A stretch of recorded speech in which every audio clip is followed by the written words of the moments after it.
Hello friends, तो आज पढ़ते हैं 7th क्लास का फर्स्ट चैप्टर इन्वायरमेंट।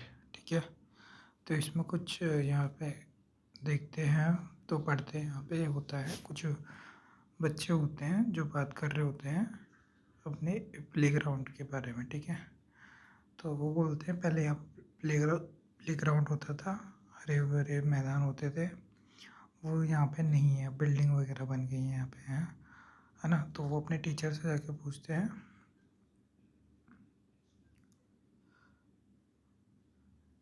तो टीचर बोलता है आपका पर्यावरण बदल गया है। तो बोलते हैं पर्यावरण क्या है। तो टीचर बताता है उनके आसपास जो भी कुछ है वो पर्यावरण है ना। जो भी कुछ मतलब ये मैदान, सड़क, नदी, पहाड़, पर्वत, ये सब क्या है, पर्यावरण। तो हम देख लेते हैं कंपोनेंट क्या क्या है इन्वायरमेंट के। नेचुरल होता है, ह्यूमन मेड होता है, एक ह्यूमन होता है। नेचुरल में क्या क्या है इसके कंपोनेंट होते हैं, एयर, लैंड, वाटर। इन तीनों को मिला के क्या बनता है, लिविंग थिंग्स बायोस्फीयर। और मैन मेड या human made buildings, roads, parks, monuments and extra ना, और भी बहुत सारी चीज़ें होती हैं। और ह्यूमन मेड क्या होता है, इंडिविजुअल, एक आदमी, कई सारे लोगों को मिला के फैमिली, फैमिली को मिला के कम्युनिटी, कई सारी फैमिलियों को मिला के कम्युनिटी। ठीक है, आगे बढ़ते हैं। पर्यावरण के घटक सेम है, कंपोनेंट्स। ठीक है, अब इसमें जीवीय और अजीवीय और आता है, वो हम यहाँ पे देख लेते हैं। इन्वायरमेंट, बायोटिक और अबायोटिक। बायोटिक लिविंग थिंग्स होती हैं जिनमें जान होती है, और अबायोटिक नॉन लिविंग थिंग्स होती हैं जिनमें जान नहीं होती, जैसे रॉक्स, सनलाइट, वाटर, है ना। लिविंग थिंग्स बायोटिक में जैसे animal, plants, human beings. Okay,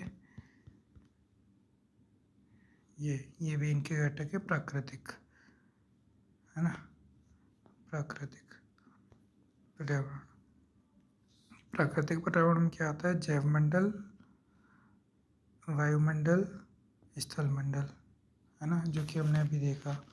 जलमंडल क्या होता है, जलमंडल स्थल, सॉरी, जल का भूभाग जिसमें नदी, नहर, तालाब, महासागर ये सब आते हैं। वायुमंडल, वायु से हमारे चारों ओर वायु से घिरा लेयर या परत, है ना, वायुमंडल कहलाती है।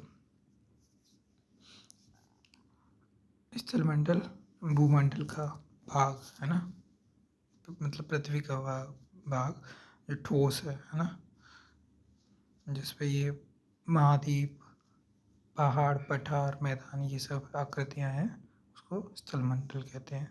इन तीनों का एक ऐसा भाग जहाँ पे ये तीनों चीज़ें उपलब्ध हैं, ये वाला भाग जहाँ पे स्थलमंडल है, वायुमंडल है और जलमंडल है, जहाँ पे जीवन के लिए, जीवन जीने के लिए, जीवन के लिए सुविधाएं उपलब्ध हैं, तो उसको क्या बोलेंगे, जैवमंडल, है ना, जो कि हमने पिछली कक्षा में भी पढ़ा था। अब देखो पारितंत्र क्या है, इकोसिस्टम।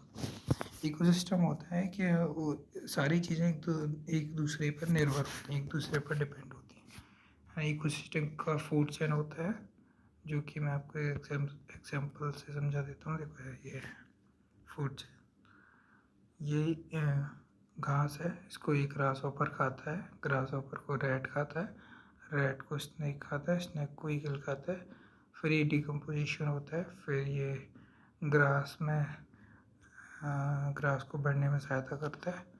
तो ये पूरा फूड साइकिल है, ये चलता रहता है ऐसे ऐसे, है ना। तो हर चीज़ एक दूसरे पर डिपेंड करती है, निर्भर है ना, वो आप यहाँ देख सकते हो। आगे मानवीय पर्यावरण, मानव अपने पर्यावरण के साथ परस्पर क्रिया करता है और उसकी आवश्यकता के अनुसार परिवर्तन करता है। प्रारंभ में मानव क्या था, सरल जीवन था, आसपास की प्रकृति आवश्यकता पूरी हो जाती थी। समय के साथ उन्होंने परिवर्तन किया, पशु पालना शुरू किया, पशु को अपने उपयोग के लिए पाला है ना, दूध के लिए, मांस के लिए, है ना।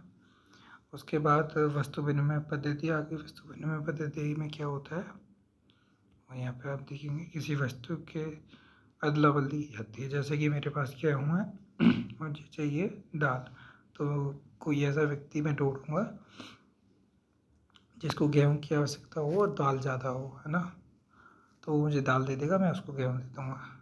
तो ऐसे वस्तु विनिमय पद्धति काम करती थी पहले।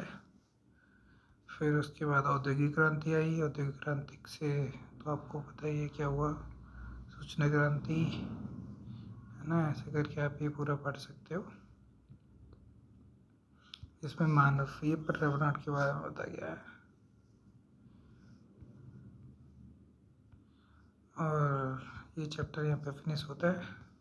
वीडियो अच्छी लगी हो तो लाइक कमेंट करें। Thank you so much. Have a nice day.